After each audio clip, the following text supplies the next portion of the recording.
Hi everyone, and welcome back to People and Platforms with Carlo. Today we're diving into a fascinating and sometimes uncomfortable topic that is email etiquette, courtesy, and how passive aggression sneaks into our digital communications even when we think we are being polite. Let's be honest, most of us spend hours each day on emails, on WhatsApp, on Teams, on Skype, you name it. And while these tools have revolutionized how we work, they've also created new ways for misunderstandings, for tension, for subtle hostility to thrive.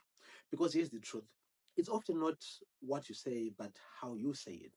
And digital communication lacks the tone, the facial expressions, and body language to help smooth things over in person. Let's start with the basics. That is email etiquette. It sounds simple, right? But so many workplace issues start here. We have to be clear and concise.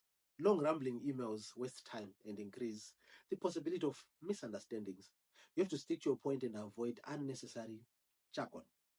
You need to use a professional tone. Friendly doesn't mean casual to the point of being what? Sloppy. You have to watch your grammar and punctuation. It signals respect. Mind your greetings and closings. A simple hi, Carlo, and kind regards goes a long way. Skipping greetings altogether can come across as abrupt or simply cold. Reply all. Do this cautiously. Not everyone needs to be copied. The fewer people involved, the less likely misinterpretation become workplace drama. Proofread.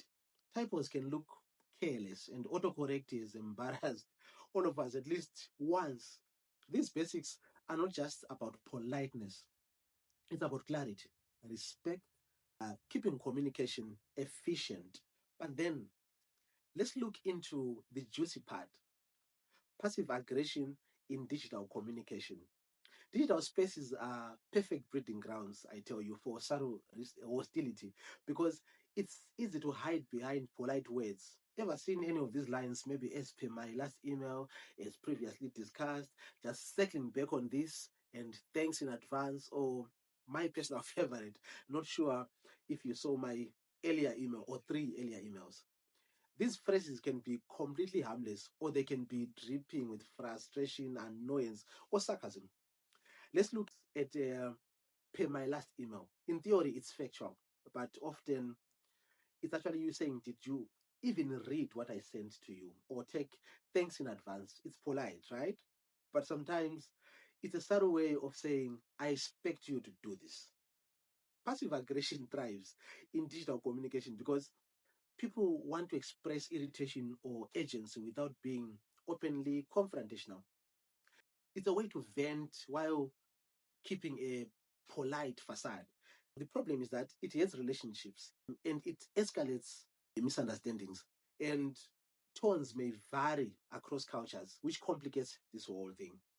How do we keep digital communication professional and courteous and clear without falling into passive aggression? Here are some tips. State facts, not feelings. Instead of, as per my last email, try, I would like to confirm the details we discussed in my email on, or be direct yet polite. It's okay to say, I need this by Friday to meet our deadline instead of hinting around the issue. Also, it's important to avoid assumption. Don't assume that someone ignored it or ignored you. Try, I'm checking in to see if you had a chance to review this. And it's important also to involve yourself, to say, use I statements instead of you didn't send me the report. Try, I haven't received the report yet. Could you please share it? Give benefit of doubt, perhaps. Everyone misses email sometimes. A little grace will go a long way. Remember, assertiveness is not rudeness.